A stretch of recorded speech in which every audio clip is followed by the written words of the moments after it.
오늘은 좁고 협착한 복음 25번째 메시지 예수와 성도라는 주제를 가지고 하나님의 말씀 함께 나누고자 합니다. 오늘의 말씀은 요한계시록 19장 6절부터 8절의 말씀입니다. 요한계시록 19장 6절에서 8절 말씀, 우리 다 같이 한 마음으로 하나님의 말씀을 봉독하겠습니다. 또 내가 들으니 허다한 우리의 음성과도 같고 많은 물소리와도 같고 큰 우레소리와도 같은 소리로 이르되 할렐루야 주 우리 하나님 곧 전능하신 이가 통치하시도다.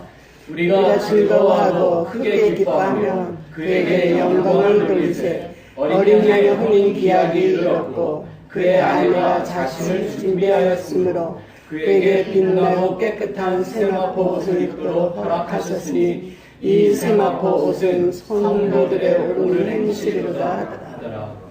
아멘.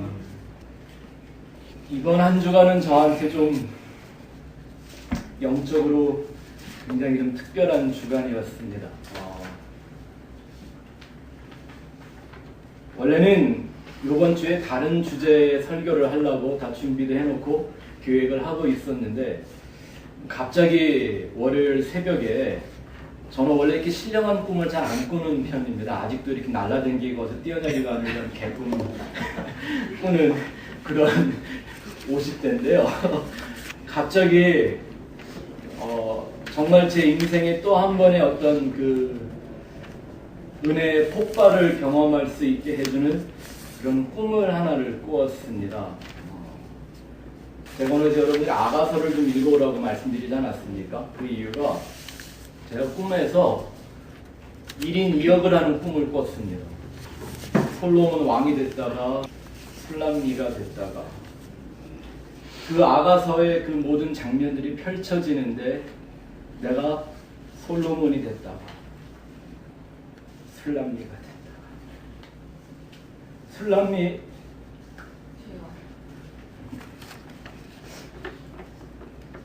그 여인에게 말도 안 되는 무조건적인 사랑을 쏟아붓는 솔로몬의 마음을 가지다가 갑자기 그 사랑, 이해할 수 없는 사랑을 받고 그냥 그 사랑 때문에 어찌할 줄 모르는 술람미의 마음을 가져보다가 그래서 이게 하나님의 사랑이고 이게 성도의 모습이어야 하는구나 라는 걸 좀 새롭게 발견할 수 있게 되었습니다. 그래서 오늘 준비한 설교라 그 어느 때보다 제 마음이 두렵고 떨림이 있습니다. 하나님이 여러분들에게 같은 은혜를 허락하시기를 기대합니다. 우리가 지난주에는 그 예수와 그 이름이라는 주제를 갖고 말씀을 상고했습니다. 성경이 말하는 그 이름이라는 건 단순히 어떤 물체나 사람의 호칭이나 명칭이 아니라 하나님이 정해 놓으신 존재라는 의미와 그 존재들이 살아가는 운명과 목적 등을 담고 있는 영적인 의미를 성경이 이름이라고 한다고 그랬습니다. 그래서 하나님이 이름을 정해주시면, 하나님이 이름을 바꾸어 주시면 모든 사람들이 바뀌어진 이름으로, 바뀌어진 존재로 다른 삶을 살아가게 되는 걸 우리는 지난주에 잘 살펴보았습니다. 그런데 성경에는 사실 영원한 이름은 하나밖에 없습니다. 영원히 남을 이름은 하나밖에 없습니다. 예수라는 이름밖에 없습니다. 성부, 성자, 성령을 대표하는 이름이 바로 예수라는 이름이고, 그 모든 천국의 하나님의 아버지를 대표하는 이름도 예수라는 이름입니다. 이 천국을 사는 그 모든 백성들의 이름도 예수라는 이름을 가지고 살고, 예수라는 그 존재의 방식으로 하나님의 나라를 영원히 살게 된다는 걸 증거했습니다. 그래서 천국에 있는 하나님의 그 자녀들은 자기 이마에 내 이름 안 쓰고 누구 이름 쓰고 산다고요? 어린 양과 아버지의 이름을 쓴대요. 그 이름이 예수라는 이름이죠. 여러분, 이것을 성령의 인치심이라고 하는 겁니다. 성령의 인치심이라는 건 단지 무슨 이 목장을 운영하는 농부들이 목장 주인이 소나 양이나 뭐 염소나 이런 분쟁에다가 넌 내 거 그리고 이렇게 불루치지는 이런 인치는 정도만 말하는 게 아닙니다. 성령의 인치심이란 하나님이 너는 이제 내 거야 라고 하는 이런 소유권만 주장하는 게 아니라 넌 더 이상 너 자신이 아니야. 이제는 너는 나로 살아야 돼 라고 하는 존재를 바꾸어 주시는 인치심의 의미가 그 안에 담겨 있습니다. 우리가 잘 아는 것처럼 나라는 옛사람은 결코 하나님의 나라에 들어갈 수 없습니다. 내 안에 있는 새 사람, 그 새 사람의 이름은 예수라는 존재만 하나님의 나라를 살아가게 되고 그 새 사람이 바로 예수 그리스도의 형상이라고 말하는 것입니다. 우리 옆에 사람한테 한번 얘기해 줍시다. 난 당신을 통해 예수의 형상을 봅니다. 시작. 나는 당신을 통해 예수의 형상을 봅니다. 물론 그렇게 말하는 눈이 곱지 않을 건 알았습니다. 이게 바로 성령의 인치심인데 이 하나님의 인치심을 그대로 흉내내는 존재가 하나가 있죠. 마귀가 짐승의 인을 치는 겁니다. 하나님의 사람으로서의 인을 치는 것과 짐승으로 인을 치는 게 어떤 의미가 있는지는 제가 강의한 그 십자가로 다시는 천지창조의 6번째 날 짐승과 사람의 창조를 여러분이 들어보시면 그 안에 어떤 의미가 있는지 더 잘 아실 수가 있을 겁니다. 또 이 성령의 인치심은 그 의미가 뭔지를 알게 하시려고 우리에게 예표로 보여주신 것이 성령의 기름 부으심이라는 겁니다. 기름 부음을 받음으로 운명과 사망이 바뀌는 세 가지 종류의 존재들이 있었습니다. 첫 번째는 하나님의 말씀을 대언하는 선지자. 말씀을 대언한다 그러면 반드시 뭐가 선행되어야 하죠? 하나님의 말씀을 듣고 이해했다라는 게 필요한 거죠. 근데 하나님의 말씀을 듣는 것도 아니고 이해한 것도 아닌데 하나님의 말을 빙자해서 떠드는 사람들을 거짓 선지자라고 말하는 겁니다. 이 선지자를 세울 때 기름을 부었습니다. 또 어떤 사람? 제사장. 예수 그리스도가 오셔서 십자가에 죽으시는 그때까지 나를 위하여 무엇인가는 희생을 당해야 한다라는 걸 끊임없이 세상에 선포하는 제사장의 삶. 그리고 결국은 자신도 그 죽음에 들어가는 삶. 제사장을 세울 때도 기름을 부었습니다. 또 왕을 세울 때도 기름을 붓습니다.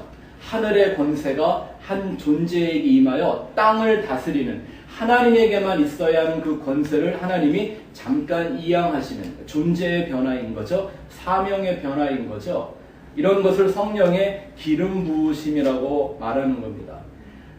인본주의적인 사람들은 이것까지도 어떻게 얘기하냐면 하나님이 평범한 사람들 불러다가 비범한 사람으로 만들어주신다 이런 얘기입니다. 이런 거 그냥 인본주의를 갖고 있는 사람들이 자기를 더 이렇게 높여서 말하기 위해서 떠버리는 얘기이고요. 진짜 하나님의 기름 부으심엔 이런 의미가 있는 거죠. 그저 이 땅에서 기며 살고 있던 이 세상의 짐승 같은 인생들을 더 이상 세상이나 땅이 아니라 하늘을 위해 살게 만드는 존재의 변화가 진짜 기름 부으심이죠. 무슨 하나님의 안에서 평범과 비범이 의미가 있습니까? 다 거기서 거기지. 네? 하나님의 나라는 죄인과 의인으로 나누어지는 곳이지 평범한 사람, 비범한 사람, 못난 사람, 잘난 사람으로 나눠지는 나라가 아닙니다. 아멘. 하나님의 그 기름 부으심이란 그저 자기만 위해 살던 마귀 같은 인생들을 이젠 나가 아니라 하나님을 위해 살게 만드는 존재의 변화를 성령의 기름 부으심이라고 하는 겁니다. 그래서 성령의 기름 부으심이라는 이 말은 우리 히브리어 문자 공부할 때 카프라는 알파벳 배웠죠? 이 카프라는 말 속에 이 기름 부으심이라는 뜻이 담겨 있고 그 기름 부으심은 면류관이라는 의미가 있는 겁니다. 하나님이 우리를 성령으로 인치시고 성령의 기름 부으심을 주셨다라는 건 나에게 영광의 면류관을 씌워주셨다라는 겁니다. 왜냐하면 그 카프라는 글자가 손 이런 거거든요. 기름을 불 때도 어떻게 하죠? 손으로 받아서 부어주는 것처럼. 또 그 머리에 손을 얹으면 하나님의 손이 내 머리에 있는 게 그게 면류관이란 말입니다. 무슨 뭐 개털모자 무슨 뭐 금으로 황금 면류관 이런 거 씌워준다는 얘기가 아니라 하나님의 그 구원의 손 그것이 내 머리에 있을 때 그걸 면류관이라고 성경이 얘기한다라는 거죠. 이렇게 하나님이 예수의 이름으로 불러서 하나님의 나라에 가는 그날까지 그들을 택해 주시고 인도해 주시는 사람들을 성경은 그냥 한마디로 성도 이렇게 부르기도 합니다. 하나님은 그 예수를 온전히 믿는 사람들, 그래서 구원받은 사람들에게 아주 다양한 많은 이름들을 주셨죠. 여기서 말하는 믿음은 거듭 말씀드리지만 내가 가지고 있는 개인적인 종교적인 신념이나 신앙 등을 말하는 게 아닙니다. 왜냐하면 내 믿음으로 천국까지 갈 수 있어요, 없어요? 인간의 믿음으로는요. 인간의 믿음은 천국은커녕 한강도 못 건너잖아요. 어지간하면 건너나? 한강 너무 작아요? 태평양. 그러면 네? 인간의 믿음이 있다고 태평양이나 건널 수가 있나요? 근데 어떻게 땅에서 하늘로 건너가겠습니까? 이런 말이 아니라 진짜 성경이 말하는 믿음은 하나님의 그 믿음이 선물로 주어지는 믿음이 나를 뚫고 들어와 오히려 나라는 존재를 다 찌르고 쪼개냄으로 말미암아 하나님이 원하시는 거듭난 존재로 만들어내는 그 은혜의 선물, 이거를 믿음이라고 하는 거죠. 그래서 믿음을 주시는 이도 예수님이고 그 믿음을 우리 안에서 완성해내시는 분도 예수라고 성경이 말하고 있는 겁니다. 그러니 그 믿음 가진 존재들 속에서는 반드시 어떤 현상들이 나타나게 될까요? 뭐를 만나게 될까요? 아니 생각해보세요. 내 안에 나 아닌 다른 누가 와서 살고 있다고 생각을 해보세요. 그럼 나는 뭘 자꾸 경험해야 돼요? 그 존재가 불편해야 되잖아요. 네? 이걸 경험하고 싶으시면요, 제가 여러분들 집에 가서 한 2, 3일만 살면 딱 경험이 될 텐데 내 집에 우리 가족이 아닌 누가 와서 산다고 한번 생각을 해보세요. 그것도 친하지도 않은 사람이 그거 얼마나 불편하겠습니까? 그러니까 분명히 내 집인데 사사건건 내가 경험하는 건 그 사람의 그 존재의 실존을 계속 경험하게 되겠죠. 성도란 그렇게 내 안에서 내가 죽어지며 예수가 살아나는 것을 자동적으로 맛보며 경험하게 되어져 있는 하나님의 자녀들이라는 것입니다. 그 과정을 통해서 예수를 더욱더 분명히 믿는 것과 아는 것이 하나가 되므로 나 자신을 끊임없이 점점 부인하게 되고 예수라는 존재성만이, 예수라는 형상만이 나를 통하여 완성되어져 가는 삶을 사는 것이 바로 성도라는 부르심이고 성도의 운명입니다. 저와 여러분들이 바로 그런 성도가 되어야 한다는 거죠. 이 성도들에게는 아주 많은 이름들이 있는데 그 모든 이름들의 대표가 성도라는 겁니다. 뭐 이런 이름을 많이 주셨죠. 예수님이 이 세상 사람들을 바라보며 너희가 빛이다, 소금이다 그랬습니다. 우리 이름 부르지 않았습니다. 빛이라는 이름을 주셨고 소금이라는 이름을 주셨고 제자라고 그러셨고 친구라고 그러셨고 왕같은 제사장이라고 그랬고요. 또 좋은 고기라고도 얘기도 하시고 때로는 거룩한 열매라는 이름도 주셨고 때로는 내가 나무고 너는 가지야 라는 이름도 주셨고요. 이런 건 이제 하나의 개별적인 이름들을 말하는 건데 공동체적인 개념으로는 이런 이름을 주셨잖아요. 너희는 그리스도의 몸이다 라는 거예요. 교회라는 공동체를 알기 위해서. 몸이라는 게 뭐예요? 내 몸엔 누가 살죠? 내 몸 안에? 내 몸이라는 건 나를 담고 있는 그릇이잖아요. 그럼 그리스도의 몸, 그러면 그 몸은 어떤 몸? 예수를 담고 있는 그릇이라는 얘기예요. 교회는 바로 그럼 그리스도의 몸인 것이어야죠. 그 몸이 아니면, 그 그릇이 아니면 교회에 와 있어도 교회 다녀도 그들은 그리스도의 몸 아니에요. 이런 거 웃기죠? 교회 다니는데 교회가 아니야. 그런 사람들이 이 세상에 너무 많죠. 또 궁극적으로 성도의 완성된 모습을 오늘 성경이 우리에게 가르쳐줘요. 어린 양의 혼인잔치에 들어가기 위하여 희고 깨끗한 세마, 빛나고 깨끗한 세마포를 입은 신부. 그래서 성도들을 그리스도의 신부라고 부르는 거죠. 우리가 거듭 공부했지만 신부란 왜 우리가 다 여긴 남자도 있는데 왜 우리를 신부라고 말하는가? 나는 분명히 여자로 태어나서 결혼을 했는데 난 예수님하고 재혼해야 되나? 이런 생각을 갖게 되실지 모르겠지만 성경이 말하는 신부라는 건 그런 이 땅에 있는 육적 결혼에 대한 얘기가 아니라 신랑이 없으면 존재할 수 없는 존재라는 그런 뜻으로 신부라는 이름을 쓴다고 그랬죠. 신랑에게 선택을 받고 신랑이 갖고 있는 생명의 씨를 받아 그 생명을 해산하는 존재가 바로 신부라는 존재입니다. 신부도 근데 어떤 신부요? 이마에 어린 양과 아버지의 이름을 쓰고 사는 인치심을 받은 신부들입니다. 오늘 우리가 읽었던 계시록 19장 본문에 보니까 하나님께서 그들에게 빛나고 깨끗한, 여기서 깨끗하라는 말은요, 흠 없다라는 말이에요. 흠이 없는 세마포를 입도록 허락하셨는데, 재미있는 표현이 뭐냐면 이 세마포가 옷이 아니래요. 아니, 입는다고 그래놓고 이 세마포는 옷이 아니라 뭐라고 불러요? 성도의 옳은 행실이라고 되어져 있습니다. 아니, 이런 성경 구절 여러분들 읽으면 잘 쉽게 이해가 되세요? 전 머리가 나빠서 이런 구절들은요 그냥 해석이 안 돼요. 연구해야지. 오래 묵상을 해야 알게 되더라고요. 보세요. 세마포를 입는다고 그랬는데 그게 옷이 아니래요. 아니, 옷이 아니면 어떻게 입어요? 그 옷도 아닌데 옳은 행실이래요. 이것도 좀 이해가 어려운데, 그것도 더더욱 옷이라는 건 원래 내가 입는 거잖아요. 또 행동이라는 것도 누가 하는 거예요? 내가 하는 건데 또 그것도 아니래요. 뭐라고 되어 있냐면 하나님이 허락해야 입는데요. 이 무슨 뜻일까요? 여기에 예수의 신부로서의 성도의 비밀이 담겨 있습니다. 그래서 오늘 여러분들에게 예상하시겠지만 성경에 나타난 성도를 대표하는 두 신부에 대한 얘기를 하려고 하는 겁니다. 이 두 신부를 통해서 진짜 성도가 입어야 되는 그 세마포, 옳은 행실이 무엇인가를 우리가 한번 같이 생각해 보려고 하는데요. 첫 번째 신부가 바로 전무후무한 부귀영화를 누렸던 솔로몬 왕의 신부인 술람미라는 여인이고, 또 하나는 선지자 호세아의 신부가 된 고멜이라는 여자입니다. 하도 많이 들어서 잘 아시는 이름들일 거예요. 이 두 여인의 공통점이 하나가 있죠. 뭡니까? 둘 다 이 왕이나 선지자에게 사랑을 받을 만한, 혹은 그들의 신부가 될 만한 어떠한 자격도 가치도 없는 인생들이었다라는 얘기입니다.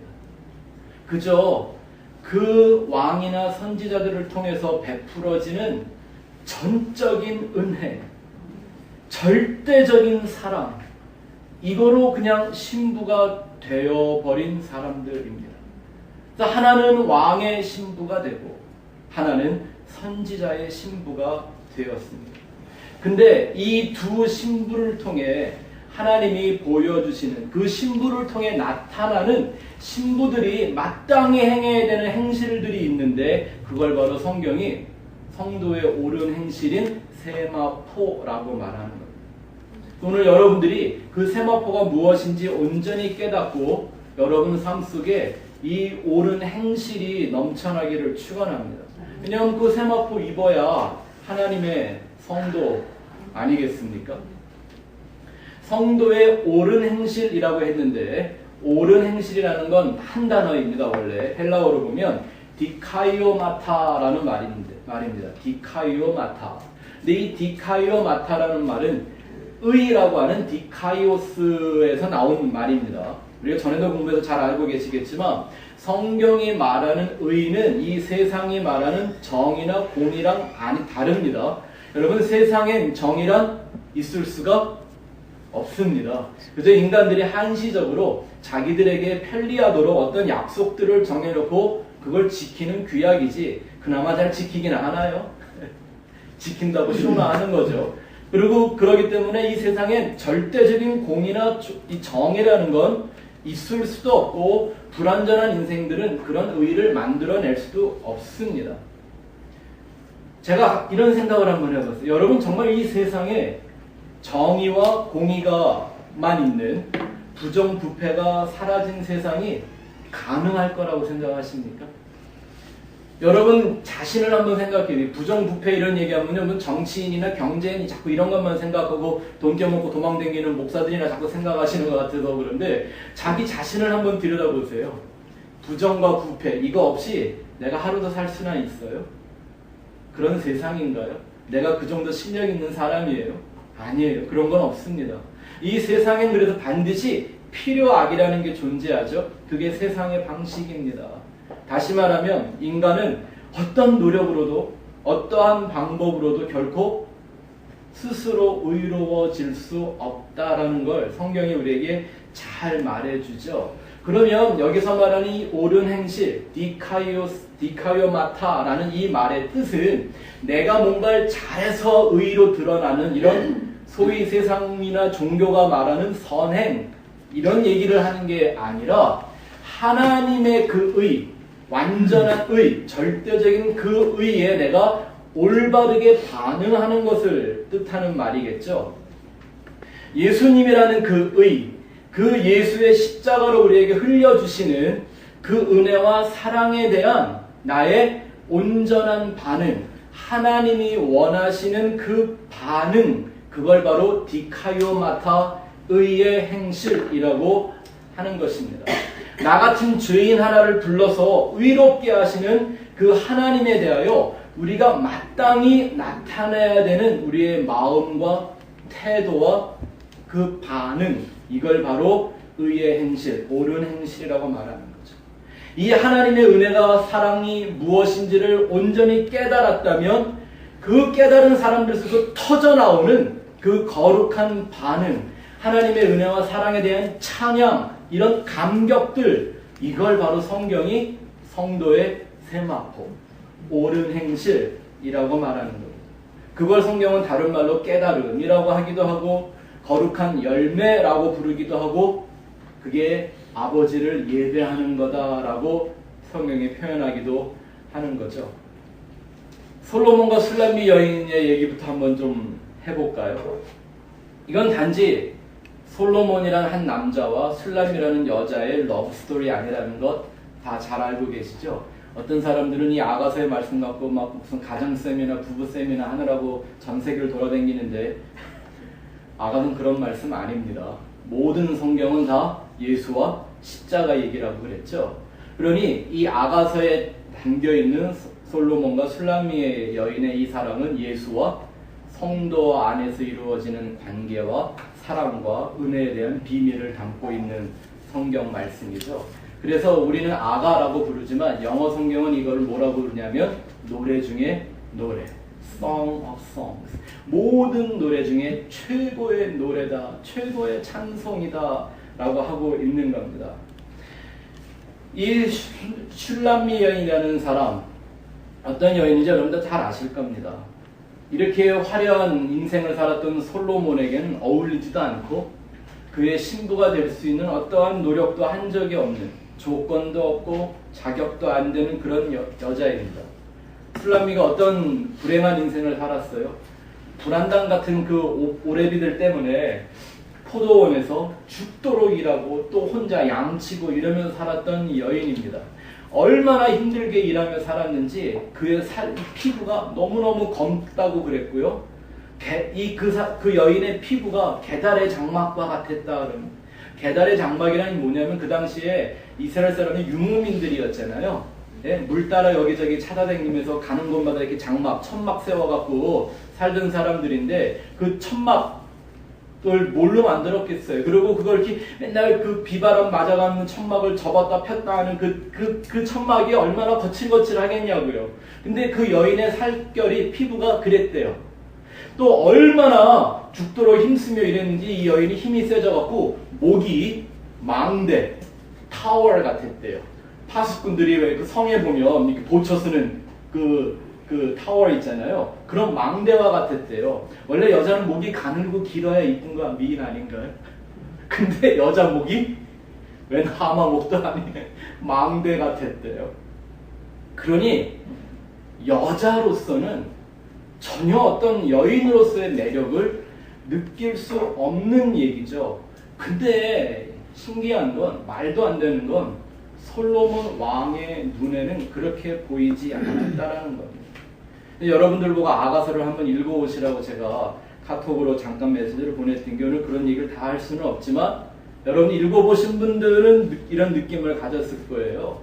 솔로몬이 그 술람미에 대한 그 사람의 고백, 술람미가 자기 눈에 어떻게 보이는가를 말하는 걸 보면요, 이건 제정신이 아니네 이런 생각이 딱 들 정도예요. 솔로몬이 여자가 궁에서였을까요? 아니요. 그 당시 솔로몬에게는 전 세계에서 뽑아온 가장 아름답고 지성과 교양과 모든 아름다움과 매력을 겸비한 후궁들이 1,000명이 있었다고 했습니다. 그 사람들은요, 대부분 공주 수준의 양육과 교육을 받았던 그 시대의 최고의 여인들이었어요. 아가서는 그들을 예루살렘의 희고 아름다운 여인들이라고 부르면서 술람미와는 아주 대조적인 모습으로 그려놓고 있습니다. 근데 여러분들, 대조적인 모습이라는 건 저는 지금 외모를 말하는 게 아닙니다. 그들의 행실이 말입니다. 그 솔로몬 왕에 대한 반응이 이 예루살렘의 희고 아름다운 여자들과 술람미 여인의 갖고 있는 모습이 너무너무 대조적으로 다르다라는 걸 성경에 보여주고 있는데 오늘 우리는 그걸 볼 수 있어야 합니다. 오늘날 너무나 많은 교인들이 스스로 자기를 성도라고 부르지만 술람미의 행실을 가지기보다는 그 예루살렘의 희고 아름다운 여인들의 행실을 가지려고 하고 그걸 기독교 신앙이라고 착각하고 있습니다. 그게 뭔가 한번 생각해 볼까요? 이 예루살렘의 희고 아름다운 여인들, 이들은 솔로몬 왕을 찾아온 것 시작부터가 술람미와의 관계와는 아예 다릅니다. 그 술람미 여인은 솔로몬이 지나가다가 소위 쉽게 말하면 한눈에 반해버린, 왠지 모르게, 그리고 그냥 무조건 사랑하기로 결정해버린, 은혜를 베풀기로 자기가 약속을 해버린 이런 사랑이지만 이 예루살렘의 희고 아름다운 1,000명의 여자들은요, 솔로몬이 필요해서 자기가 찾아온 사람들이에요. 무슨 뜻으로 말씀드리는지 아세요? 그 당시에 가장 최고의 부귀 영화를 누리고 있고 가장 최고의 왕권과 강한 군사력을 갖고 온 세상을 집어삼킬 것만 같았던 그 솔로몬, 그가 필요했던 것이고 그 권력이 필요했던 것이고 그것을 내 것으로 삼아 자기가 그 위에 이름을 내고 싶어 했던 여자들이 이 예루살렘의 희고 아름다운 여자들이었다라는 것입니다. 그래서 이들은 그 왕의 사랑을 독차지하려고 어떻게 하든지 왕의 사랑을 받아내려고 자기 스스로 내가 당신을 얼마나 사랑하는 줄 압니까? 이걸 증명해 보려고 얼마나 애들을 썼었을까요? 한번 상상해 보세요. 여러분들 우리나라는 사극 참 잘 만들죠? 재밌죠? 근데 궁 안에 그 왕에게는 후궁이 한 둘만 있어도 온 나라가 시끄럽죠? 거기에 어떤 또 무수리가 또 하나 마음에 들어갖고 왕이 눈길만 한번 줘도요, 정치의 기후가 달라지는 게 이게 왕의 부인들 얘기입니다. 그렇죠? 그러니 이 1,000명이라는 여인들이 각 나라를 대표해서 솔로몬 왕에게 환심을 사고 그 권력을 자기 것으로 만들어 보고 싶어 했던 이 여인들의 삶이 어땠을 거라고 생각하십니까? 어떻게 해서든지 솔로몬 왕의 눈에 띄려고 자기를 치장하고 자기를 드러내고 남보다 더 낫게 보이려고 애를 쓰고 어떻게 하든지 솔로몬의 사랑을 받아보려고 수단과 방법을 가리지 않았을 겁니다. 그 정도면 이건 전쟁이지 부인으로 사는 게 아니죠. 그들이 그 모습이 어찌 신부의 모습이니까 괴물들이지. 제 말이 이해가 되세요? 근데 그 여인들의 모습을 상상할 때마다 왜 저는 오늘날 교회를 가득 채우고 있는 교인들의 모습과 자꾸 오버랩이 되는 걸까요? 이 여인들이 바로 인본주의적으로 변질된 이 기독교의 실태를 그대로 보여주고 있는 겁니다. 외형적인 행위로 자기를 돋보이게 만드는, 그래서 하나님이라는 가장 힘센 왕의 사랑과 은혜와 축복을 받아내려고 하는, 요즘 속된 말로 말하면 빨대 꽂아서 빨아 마시려고 하는, 그걸 가지고 자기를 성찰하고 자아에 성취하고, 그리고 결국은 왕이 아니라 자기를 만족시키고 자기를 숭배하는 우상 숭배로 이어지고 있는 모습들 아닙니까? 잘 보셔야 합니다. 성경을 너무 표면적으로 쉽게 보지 마세요. 왕이라도 내 것으로 소유해서 내 뜻을 이루며 살아보겠다고 하는 그 괴물적 본능을 갖고 살아갔던 여인들이 이 예루살렘의 희고 아름다운 여인들 아니었습니까? 근데 술람미는 다릅니다. 이 술람미라는 여자는 도대체 왕이 왜 나를 사랑하는지 이해조차 잘 못하는 여인입니다. 그리고 감당할 수도 없습니다. 생각해보세요. 이 여자가 얼마나 무서웠을까. 1,000명의 후궁이 나를 감시하고 있는데, 그 왕의 보호와 사랑이 아니라면 어쩌면 단 하루도 이 땅에 사람으로 존재할 수 없었던 여인이 술람미였었습니다. 그저 그 어떤 여인보다도 아름답지도 않고 불쌍하고 천박하고 배운 것도 없고 못난 자기를 그냥 왠지 모르게 은혜와 사랑을 이유 없이 베풀어주는 그 왕이 그저 감사할 뿐이고, 그 은혜와 사랑을 더 이상은 놓치고 싶지 않은 마음일 뿐입니다. 이게 바로 로마서에서 바울이 가르쳐주는 역인이라는 은혜죠. 사람이 행위가 완전해서 하나님이 그를 의롭게 여겨주는 게 아니라 하나님이 행하시는 그 의로운 일에 온전한 믿음으로 반응했더니 하나님이 그 믿음을 의로 여겨주셨다라는 거예요. 아, 하나님의 은혜와 사랑이 진짜 이런 거구나. 어떻게 그런 은혜와 사랑이 나 같은 존재에게까지 흘러왔을까?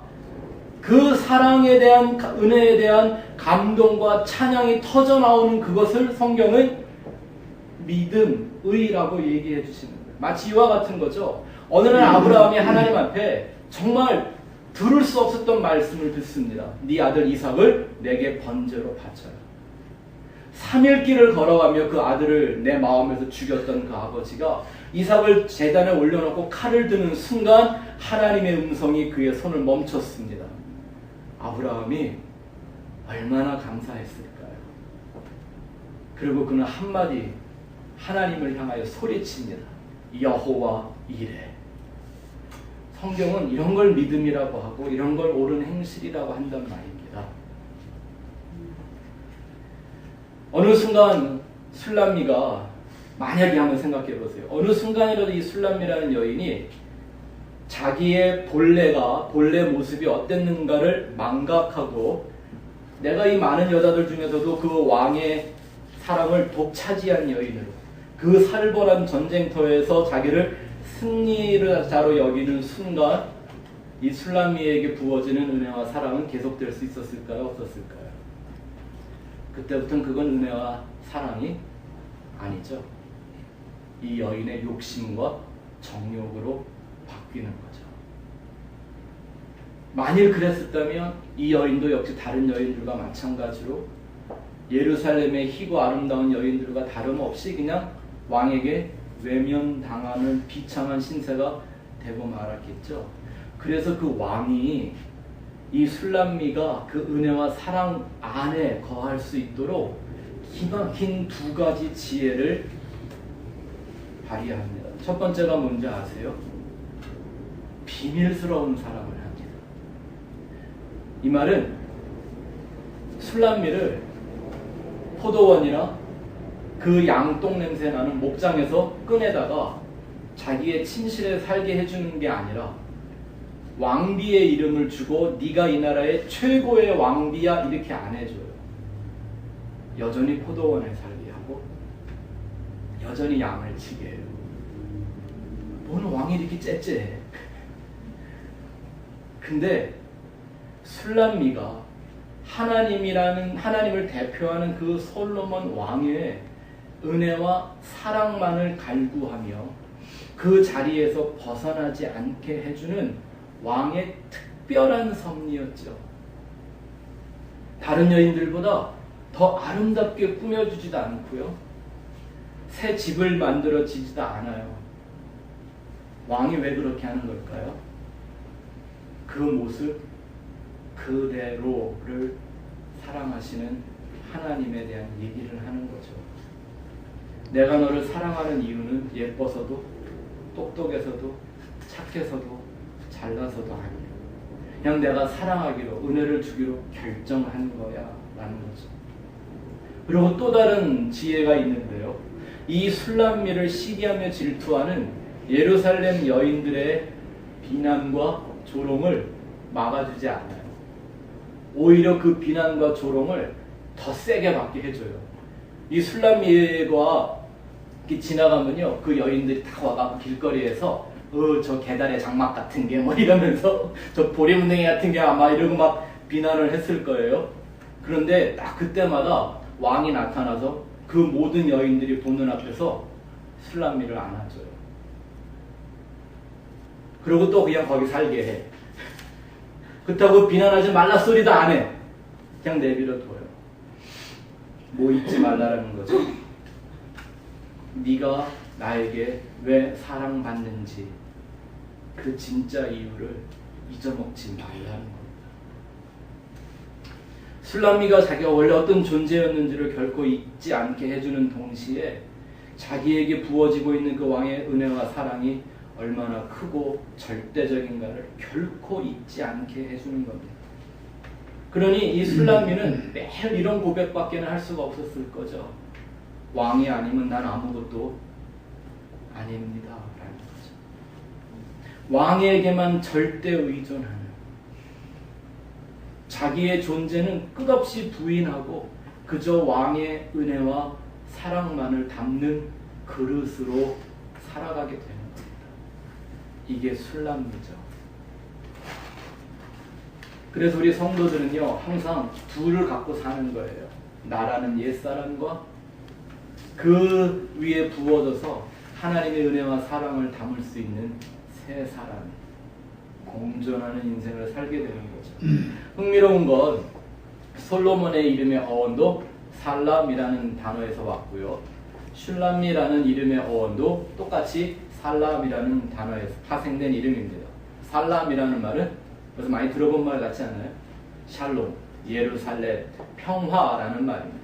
그러니까 이 그림이 지금 어떤 그림이냐면 진짜 평화의 왕이 땅에 가짜 평화를 바라던 사람들을 불러서 그 평화 없애버리고 인간이 원하는 평안 이런 거 없애버리고 왕이만 줄 수 있는 그 완전한 평화를 그에게 허락하는 거죠. 예수님 얘기죠. 예수님이 그랬잖아요. 내가 세상에 평화를 주러 왔는데 이 세상이 원하는 평화 그런 거 아니고 내가 줄 평화가 따로 있다. 이게 솔로몬하고 술람미 얘기잖아요. 그 평화 얻지 못하면 그 누구도 하나님이 이루어내시는 평화의 나라에 들어갈 수가 없게 되는 거죠. 여러분들 안에 이런 술람미와 같은 감동이, 이런 기쁨이, 이런 겸손함과 하나님만을 의존하는 절대적인 신앙이 여러분들에게 있기를 소원합니다. 그게 우리가 입어야 되는 세마포래요. 또 한 신부 얘기를 해야겠죠. 호세아와 고멜의 이야기. 여러분 술람미는요, 이 고멜이라는 여자에 비하면 정말 좋은 여자였습니다. 고멜은 어떤 사람? 그 당시 이스라엘에 있던 바알 신전에서 몸을 팔던 창녀였습니다. 이스라엘 안에 바알 신전이 있었다는 것도 이상한 일이고, 그죠? 또 그 안에 창기들이 몸을 팔아먹고 살았다는 것도 희한한 일인데, 그게 호세아 선지자 시대의 이스라엘의 상태였습니다. 근데 그 시대만 그런 게 아니죠. 지금도 마찬가지지 않아요? 하나님 대신 풍요의 신, 형통의 신, 번영의 신, 성공의 신이라는 바알을 섬기고 있고, 나를 다 비워내서 하나님만 담는 성전이 아니라 신전 만들어 놓고 하늘에 그 복을 나한테 달라고만 거머리 같은처럼 다고다고 하는 사람들이 모여있는 신전이 되어져 있고, 그 안에서 두 주인을 섬기는 영적 간음이 오늘도 이루어지고 있지 않습니까? 호세아 시대 그것과 뭐가 다릅니까? 똑같지. 또 이 고멜이라는 이름이 뜻도 참 재미있습니다. 고멜이라는 말의 뜻이 뭐냐면 끝, 완성 이런 의미입니다. 아마 하나님이 이 고멜이라는 창녀를 뽑았으니까 아마 창녀 중에도 상창녀를 뽑았겠죠. 그리고 아마 이런 의미, 우리 말로 이런 말 하잖아요. 뭐 완전히 뭐 인간 말종, 저건 정말 인간의 끝이다 뭐 이런 얘기 하잖아요. 예? 이런 거예요. 이게 죄인의 끝이야. 이걸 보여주는 거죠. 죄인은 죄인인데 완전한 죄인. 그 끝을 보여주는 여자가 바로 이 고멜이라는 여자입니다. 그런데 하나님의 전적인 은혜가 호세아를 통해 이 여인을 그 나라 선지자의 사모로 바꾸어 냅니다. 호세아라는 이름은 헬라어로 뜻을 바꾸면 예수라는 이름이에요. 이 고멜이라는 여자를 창녀 굴에서 건져내서 선지자의 사모로 만들어준다는, 말도 안 되는 일이죠. 상상해 보실 수 있으세요? 네? 만약에 제가 어느 날 여러분 여기 우리 이렇게 평생을 저 같은 목사 만나서 고생하면서 딱 한 번 불평불만 안 하는 우리 사모 제가 버리고 어디 가서 창녀 하나를 데려다가 이제 이 사모가 스펙트럼 교회 사모여 그러면 전 여러분들 저를 계속 목사로 보시겠어요?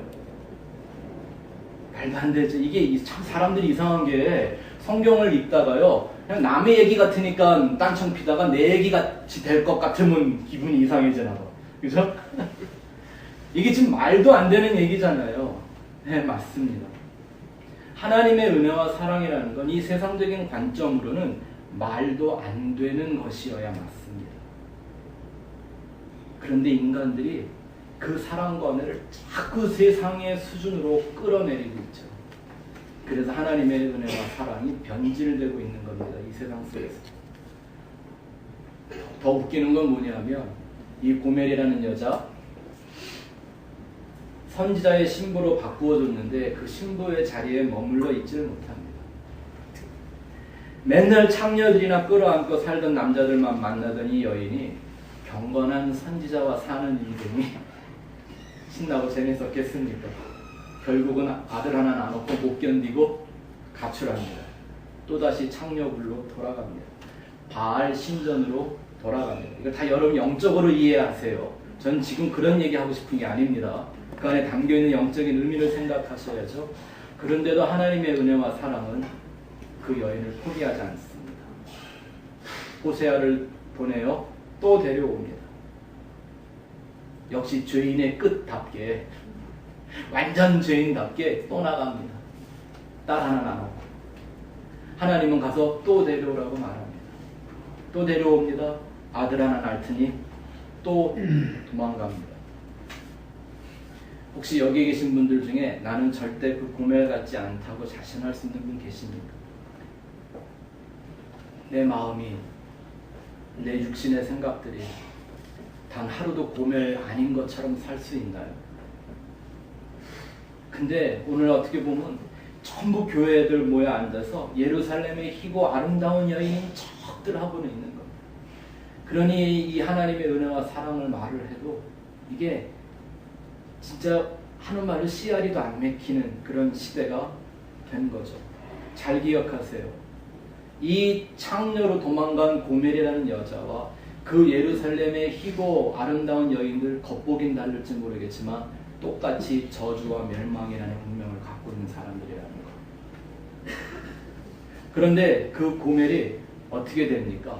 자기를 환영해 줄 것만 같았던, 자기를 기쁘게 해줄 것만 같았던 세상으로 다시 돌아갔는데 그 세상이 이 여인을 더 이상 쓸모없다고, 창녀로도 쓸모가 없다고 노예로 팔아먹어버려요. 그토록 내가 원했던 세상이었는데 그 세상이 나를 종으로 만들어버리더라는 거죠.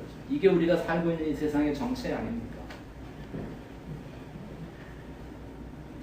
어떻게 선지자의 부인이었던 사람을 겁도 없이 노예로 팔아먹으며 여전히 창녀 취급을 할 수 있었을까요?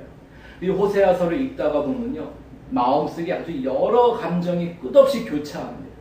이런 이스라엘의 죄악을 보다 보면 어쩔 때는요, 정말 화가 치밀어 견딜 수가 없다가 그들의 모습이 내 안에 있다라는 걸 발견하는 순간 정말 죽고 싶을 만큼 부끄럽고 두렵기도 하다가 그 고뇌를 포기하지 말아야 되는 이 비운의 운명을 갖고 있는 호세아의 모습을 상상하다 보면 나도 모르게 눈물을 흘립니다. 호세아 3장에 가서 보면 하나님은 그 노예로 팔려간 고매를 속전을 주고 랜섬 머니를 주고 사오라고 하나님 하십니다. 그 랜섬 머니가 얼마였는지 아세요? 은 15조각과 보리 한 오멜 반이었습니다. 거기서 조각이라고 번역된 말은 원래 세겔이고요. 보리 한 호멜 반을 돈으로 바꾸면 은 15 세겔이에요. 그러니까 이걸 다 합치면 돈으로 한 사람은 얼마죠? 은 30이에요. 이 은 30 그러면 생각나는 거 없으세요? 예수님이 죄인들을 위하여 팔려간 몸값이잖아요. 그러니 이 호세아와 고멜 얘기가 누구 얘기예요? 예수님과 내 얘기. 하지만 고멜은 하나님의 그 은혜가 아니면 그 은혜도 깨닫지 못하는 여인이 어떤 존재가 되는지 처절한 맛을 봅니다. 여러분, 하나님은요, 인간의 죄를 감추어 주는 분이 아니십니다. 감추고 해결하는 분이 아니라 폭로하고 드러내서 사하시는 분입니다. 진짜 예수는요, 우리의 감춰진 걸 계속 해짓는 분이십니다. 가짜 예수가 자꾸 덮어주고 감싸준다고 헛소리들을 하는 거죠. 사람은 그래서 자기의 죄악이 드러나면 드러날수록 내가 어떤 죄인인 줄을 발견하면 발견할수록 나한테 주어지는 그 무조건적인 사랑과 은혜가 무엇인가를 절감하게 되는 겁니다. 그래서 바울이 죄가 많은 곳에 은혜가 더했다라고 말합니다. 저는 기대하건대 천국에는 술람이만 가 있는 게 아니라 아마 은 30에 다시 사게 된 이 고멜이라는 여인도 만나게 될 거라고 기대합니다. 그들의 모습이 어떨까요? 이 한마디면 표현이 될 것 같아요. 면목 없는 은혜. 그죠? 그게 바로 십자가 옆에서 예수님과 함께 죽었던 한 강도 얘기 아닌가요? 뭘 했다고 천국에 들어갑니까? 여러분, 성도로서 이 세마포를 입으려면 결코 한 가지를 잊지 말아야 합니다. 하나님이 나에게 성도라는 이름을 주시기 전에 내가 그렇게 지키며 살고 싶었었던 내 이름이 어떤 것이었는가를 절대 잊지 말아야 합니다. 로마서 5장 8절부터 10절 한번 읽어볼까요? 시작. 우리가 아직 죄인 되었을 때 그리스도께서 우리를 위하여 죽으심으로 하나님께서 우리에 대한 자기의 사랑을 확증하셨느니라. 그러면 이제 우리가 그의 피로 말미암아 의롭다 하심을 받았으니 더욱 그로 말미암아 진노하심에서 구원을 받을 것이니 곧 우리가 원수 되었을 때 그의 아들의 죽으심으로 말미암아 우리가 화목하게 되었은지 화목된 자로서는 더욱 그의 살으심으로 말미암아 구원을 얻을 것이니라. 우리가 원래 뭐였대요? 경건하지 않은 자, 죄인, 원수였었답니다. 그게 원래 우리의 실존 아닙니까? 뭐 여전히 지금도 그런 모습들을 갖고 산다라는 거죠. 그런 인생들에게 하나님은 말도 안 되는 은혜를 쏟아 붓습니다. 그러니 그 하나님의 은혜와 사랑이, 예수의 십자가의 은혜와 사랑이 무엇인지를 깨닫는 성도들, 그 심령으로 경험하고 깨달아지면서 내 안에서 터져나오는 고백이 뭘까요? 이거밖에 없을 거 아닙니까? 아, 나는 죄인의 괴수 맞구나. 오호라, 나는 곤고한 사람이로다. 누가 이 사망의 문에서 나를 건져내요. 또 다른 구절에 의하면 사도 바울이 우리 식으로 말하면요, 내게 있었던 모든 것들이 다 똥덩어리구나 라는 거예요. 배설물, 똥덩어리잖아요. 여러분, 정말 여러분들은 예수님이 나를 위해 대신 죽었다라는 걸 실감하십니까? 혹시 그저 어떤 사람들처럼 그 얘기를 그냥 영화에 본 것처럼 막 상상력을 동원해서 종교적으로 익숙해진 그런 감상으로 갖고 계시지 않습니까? 이게 누가 나를 위해 죽어봤어야 그걸 알죠. 그죠? 죽는 신용이라도 해봤어야 내가 사실 그걸 알 텐데. 예? 누가 나를 죽는 것만큼 사랑이라도 하는 척을 해줘봤어야 그런 걸 받아봤어야 뭐 사실 알 거 아닙니까? 근데 오늘날 성도들이 이거 자꾸 찾아가지 않아요. 예수가 날 위해 죽었다라는 그 사실을 정말 실감하려고 하고 있는가? 이걸 회피하려고 하는 거 아니에요. 성경은 예수가 그냥 날 위해 대신 죽었다라고 하는 정도가 아니라 예수가 나의 죄를 위해 죽었다는 얘기는 내가 예수를 죽였다라는 얘기잖아요. 사도 바울 같은 사람이 그 십자가의 도를 그렇게 깊이 있게 깨달을 수 있었던 조건 하나가 내가 예수 죽인 살인자라는 그것을 잊지 않았기 때문이라는 사실입니다. 고린도 후서 4장 10절 11절 시작. 우리가 항상 예수 죽인 것을 몸에 짊어짐은 예수의 생명도 우리 몸에 나타나게 하려 합니다. 우리 살아있는 자가 항상 예수를 위하여 죽음에 넘겨짐은 예수의 생명이 또한 우리 죽을 육체에 나타나게 하려 합니다.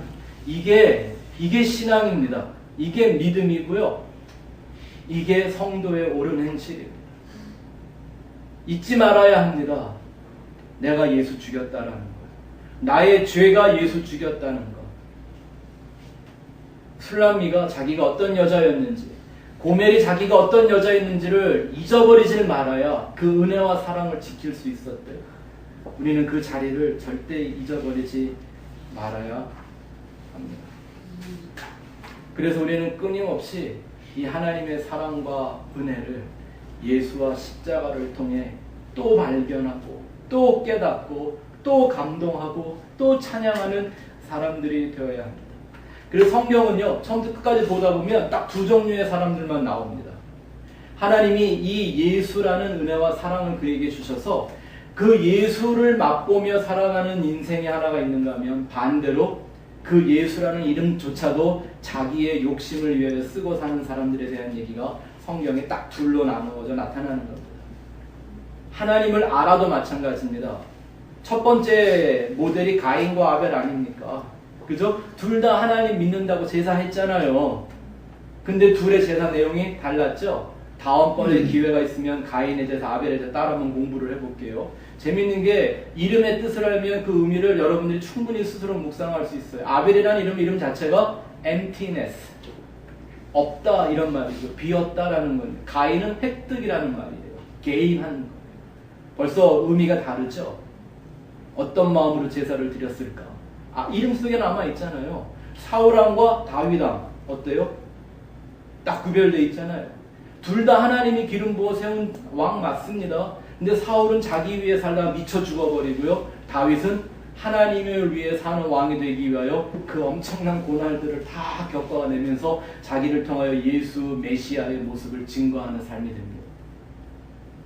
이거예요. 마귀같이 사느냐 예수같이 사느냐. 성경이 이 얘기하고 있습니다.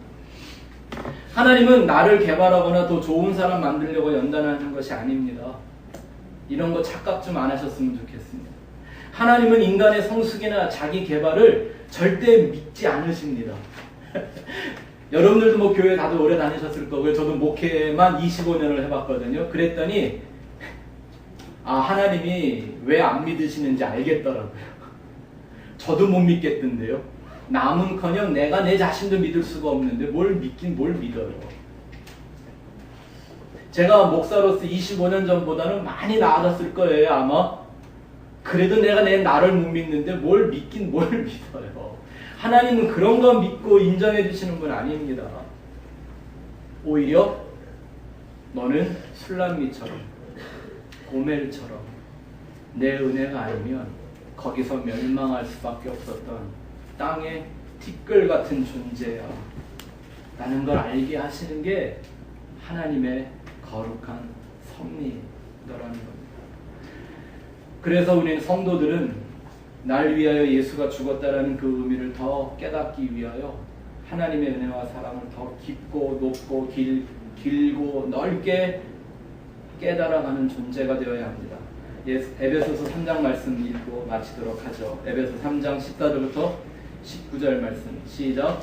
이러므로 내가 하늘과 땅에 있는 각 족속에게 이름을 주신 아버지 앞에 무릎을 꿇고 비노니 그의 영광의 풍성함을 따라 그의 성령으로 말미암아 너의 속사람을 능력으로 강건하게 하시오며 믿음으로 말미암아 그리스도께서 너희 마음에 계시게 하옵시고 너희 사랑 가운데서 뿌리가 박히고 터가 굳어져서 능히 모든 성도와 함께 지식에 넘치는 그리스도의 사랑을 알고 그 너비와 길이와 높이와 깊이가 어떠함을 깨달아 하나님의 모든 충만하신 것으로 너희에게 충만하게 하시기를 구하노라. 아멘. 여기 넓이, 길이, 높이, 너비 이런 거 나오는데요. 이거를 뭐 얘기할 때 이런 얘기를 하죠? 정육면체. 그죠? 이게 성도라니까요. 그래서 요한계시록 마지막에 가서 그의 신부가 단장한 것처럼 내려오는 새 예루살렘 성을 보는데 그게 정육면체의 모양으로 나타나는 거예요. 성경이 다 이런 걸 이렇게 비유적으로 설명하고 있는 거라니까요. 어떤 사람들? 그 예수 그리스도의 하나님 사랑, 그걸 이렇게 전방위적으로 깨달아낸 사람들 말입니다. 또 이걸 깨달아간다는 건 무슨 말씀의 연장이냐 하면 하나님이 어느 날 에스겔을 성전 문 앞으로 데려갔습니다. 그리고 그 성전 문에서 흘러나오는 물을 쫄쫄쫄쫄 흐르는 그 물을 1,000척을 청량하라고 하십니다. 깨달으란 얘기죠. 1,000척을 청량했더니 그 물이 깊이가 발목까지 와요. 또 청량을 하라고 하세요. 그 물을 따라가면서 청량을 했더니 무릎이 돼요. 무릎의 깊이가 됩니다. 또 1,000척을 따라가며 청량을 했더니 허리가 됐다가 또 1,000척을 청량했더니 4번 청량했더니 다 이거 숫자의 의미죠. 4번 청량했더니 내가 스스로 헤엄도 치기 어려운 생명의 강이 돼서 그 물이 나를 하나님이 원하는 곳으로 끌고 가더라. 성도는 그렇게 그 생명의 강에 이끌림마다 하나님이 인도하시는 곳으로만 흘러가는 존재여야 한다는 얘기입니다. 할 수만 있다면 제가 꾸었던 꿈을 여러분들도 좀 같이 꾸시면서 꿈속에서라도 그 솔로몬의 마음과 술람미의 마음, 호세아의 마음과 고멜의 마음을 경험해 보실 수 있었으면 좋겠습니다.